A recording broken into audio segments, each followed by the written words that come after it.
He's immensely seductive. Quite sure he's right. Obsessionally neurotic. Pretty dangerous, in fact. Let us never tolerate outrageous conspiracy theories.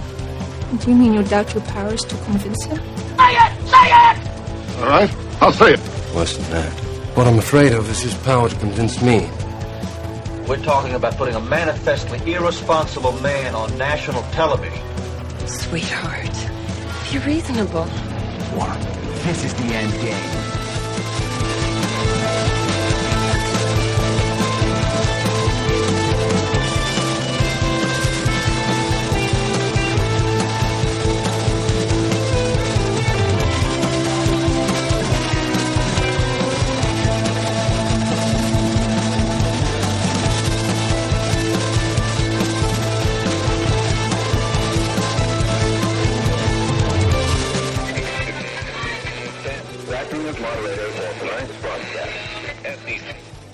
Let's get interesting things to talk about. And there are plenty of interesting things to talk about over this past week, and I think that they all fit with a couple something we discussed at be understood considerable length. Certain framings last year. I'm going to lay out those framings, and then we'll get into some of the events. And first, I want to begin, and that is whether or not people wanted to get the hose again.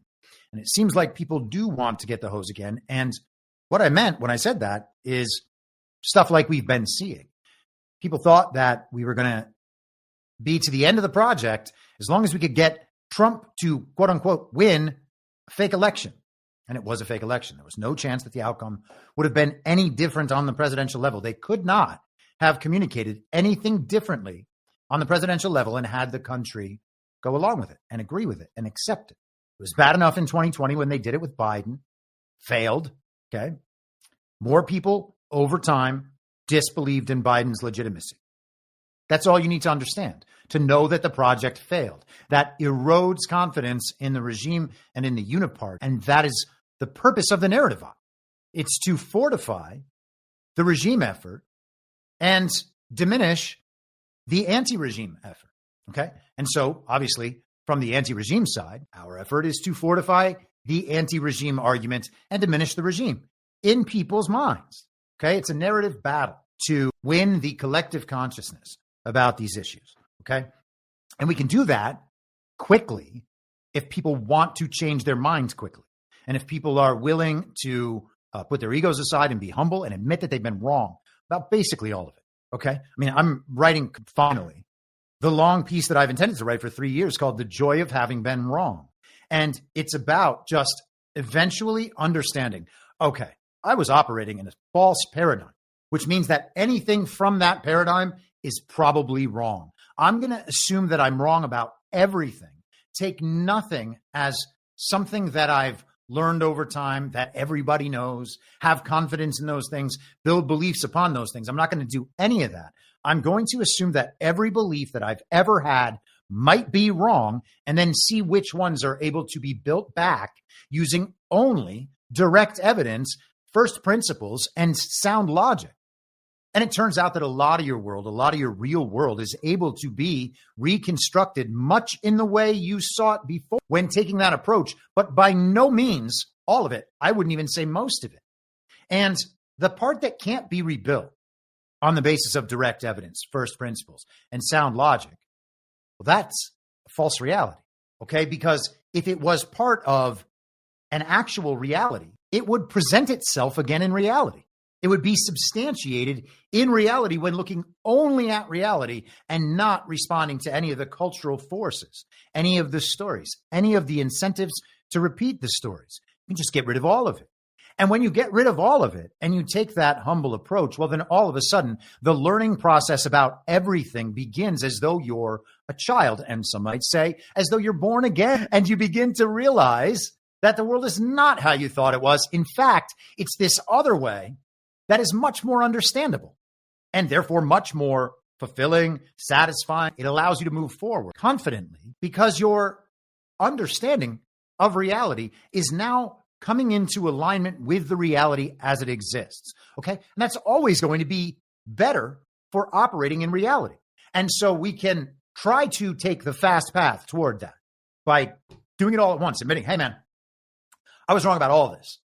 I was wrong about the most superficial level stuff. I was wrong about the most fundamental level stuff. And all that matters is that I understand that none of these things can be taken as a given anymore.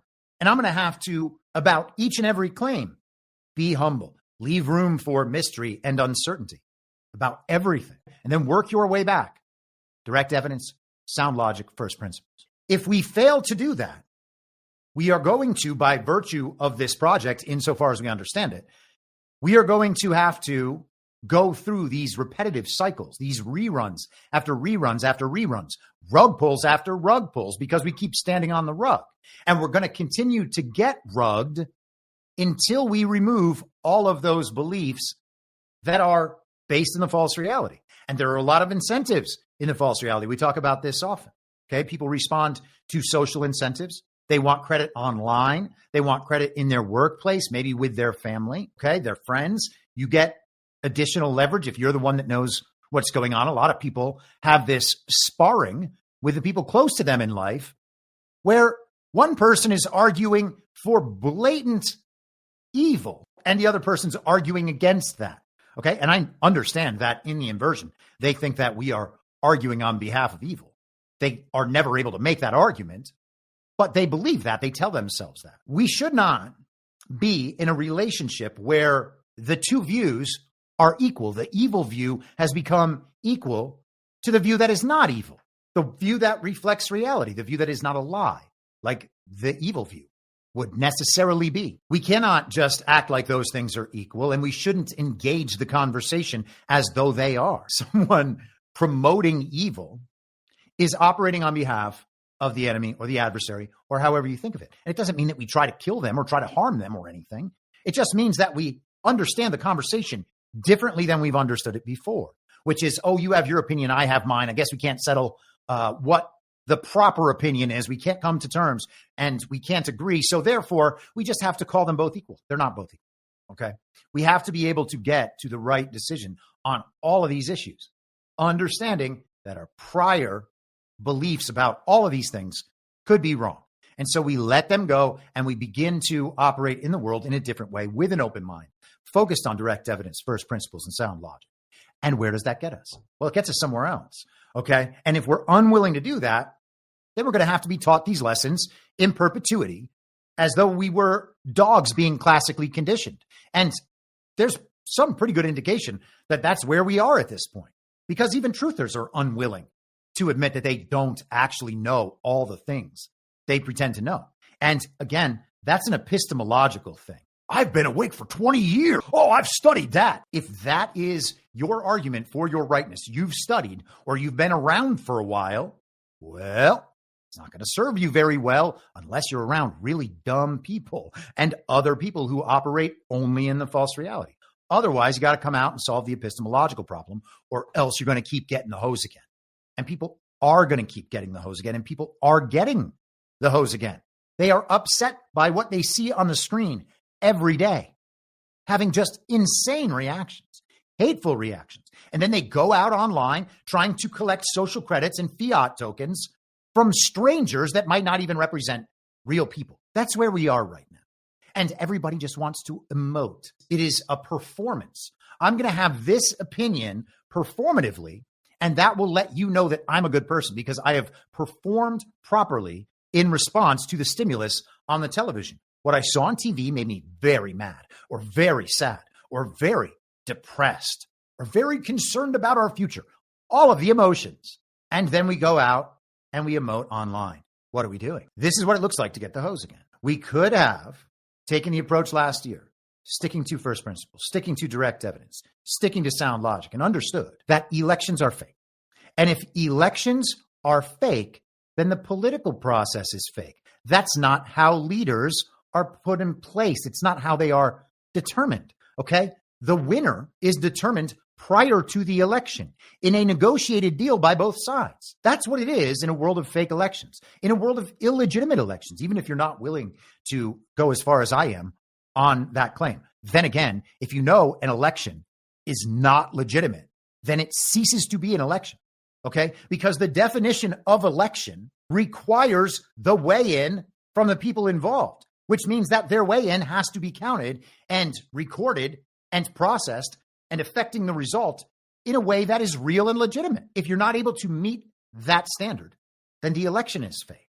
Okay. And if the election is fake, that means there are other things going on. There are more powerful forces in operation than your input into these processes.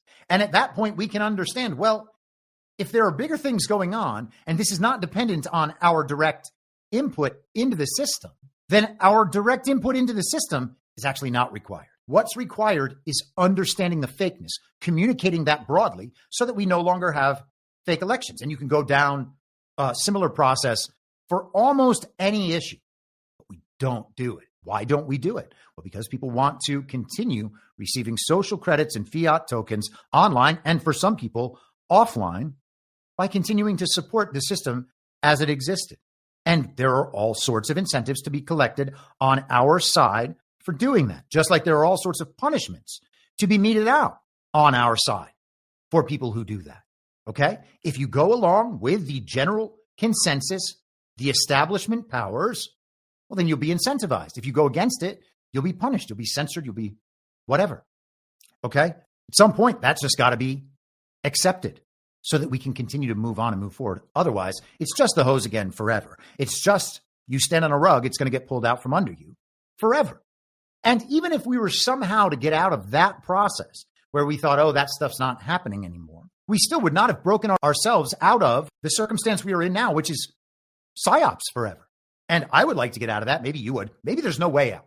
Okay. I think that there is. And I think it's directly via Jesus Christ. But, you know, that I know is just such a hokey, like old fashioned answer. It's also the new fashioned answer, the emergent trendy answer.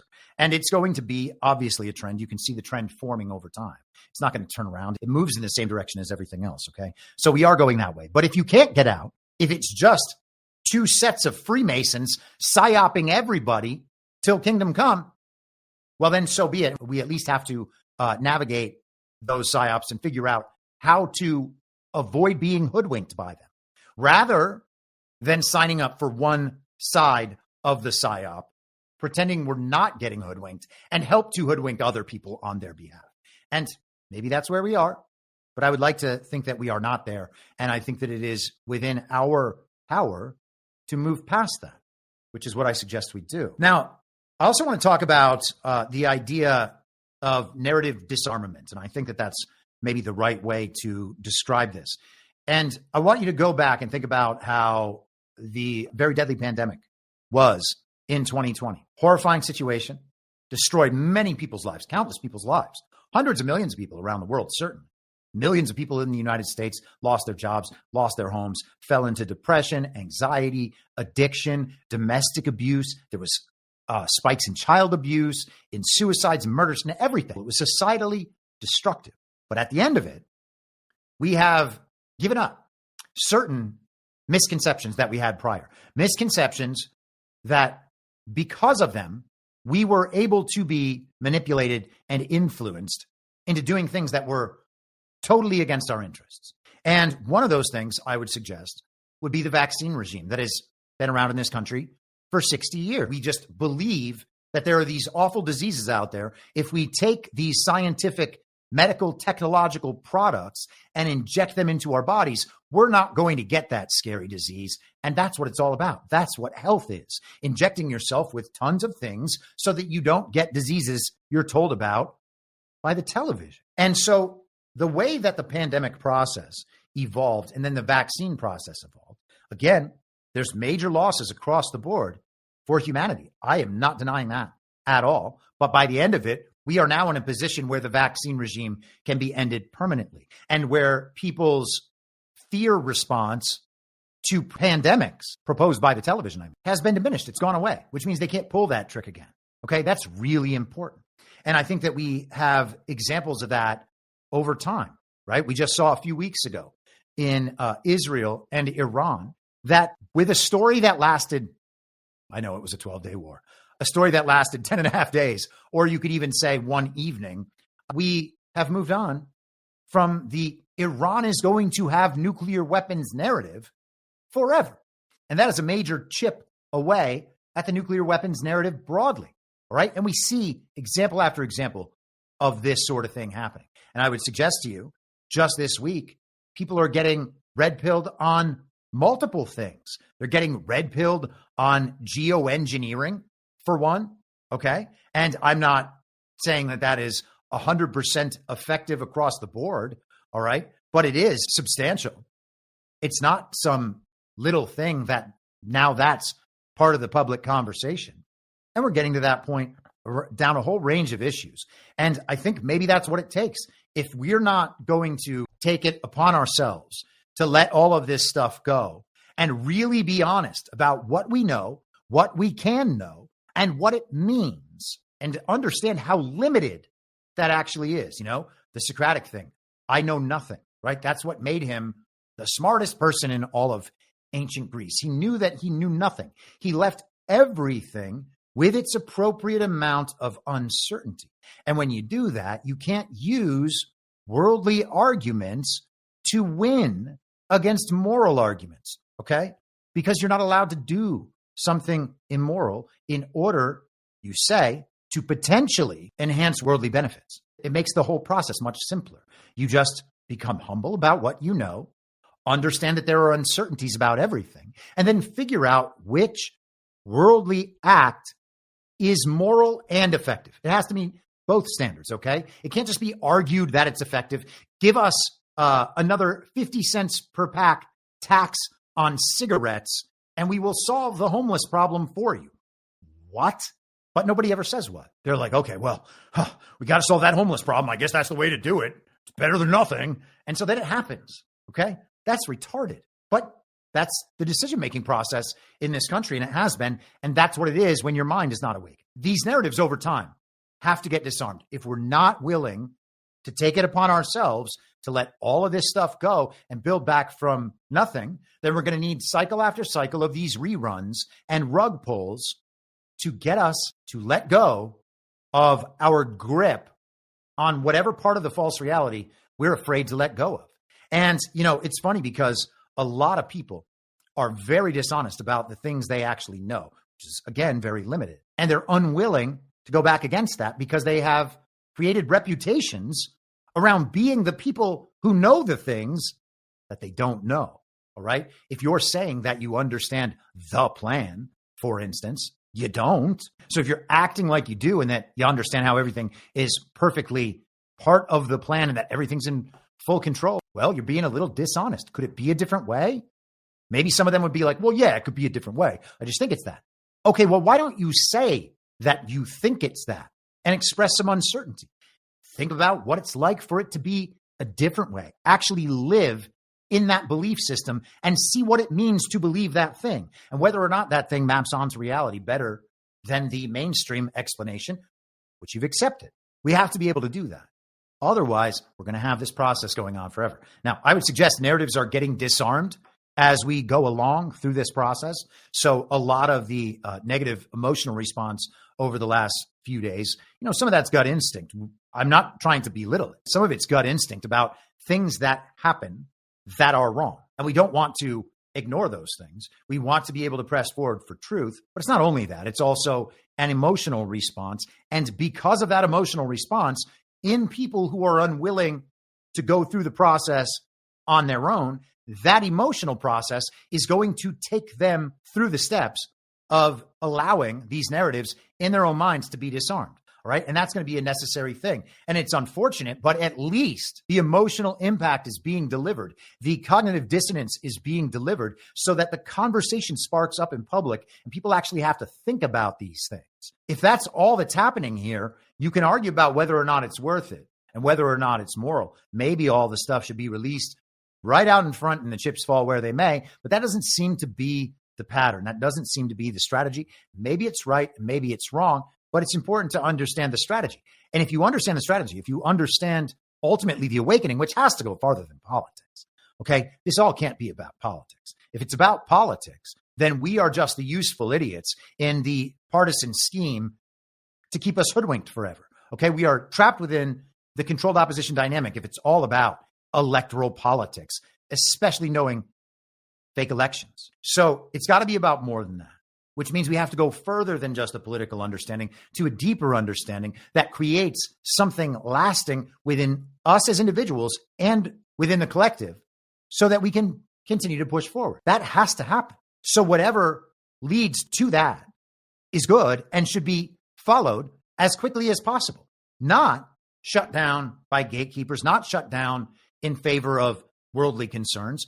We should be, no matter what the plan is from the top, we should be charging forward in that direction. Morality demands that we charge forward in that direction. Demanding truth, telling the truth, being honest about what we don't know, okay? Sticking to direct evidence, first principles, sound logic, understanding the system. Even if we just understand what good and evil are and allow that to guide us, that's sufficient. We can figure out how to do the worldly things. The real key is no longer being evil, okay? We have an evil society. We are a fallen race, okay? That's just what mankind is. We have these worldly, superficial, materialistic concerns, and we often prioritize those over our moral concerns, what we are required to do, the things we are required to do. We place the worldly concerns over the moral concerns, okay? And that is the road to ruin, because then we end up justifying as moral things we know to be immoral or things that we know to be less moral than they should be. And in that, you have the basis for lying.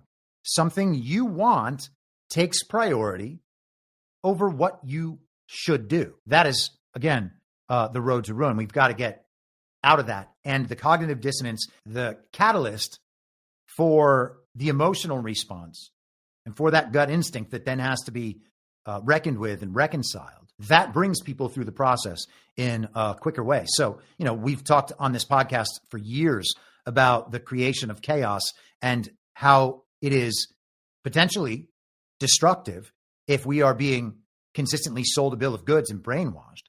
They create chaos and destabilization, and in the chaos and destabilization, they provide the way out, and it's always to enhance the regime system. How do you undo that? How do you disarm that bomb? How do you reverse the order so that people are able to move away from it? Cognitive dissonance, the emotional response, the cycle of reruns again and again and again, and rug pulls again and again and again. I think that's what's happening, and I think we can take heart in that, even if that's not the plan somehow. It is still an effect, a very clear, visible, discernible effect out in the world that you can witness among people close to you, people who are just acquaintances, and strangers you might meet. Many people are going through that same process that leads eventually down the path where we need it to go. In my mind, that's the end game. If you're listening for free and would like to support the show, the best way to do that is by signing up for a paid subscription at imyourmoderator.substack.com. You can find the info stream over on Telegram at t.me/veryreasonable. The merch site is cancelcouture.com. And for all my other links, you can visit linktree.com/imyourmoderator. And I'll see you soon. Down on the range.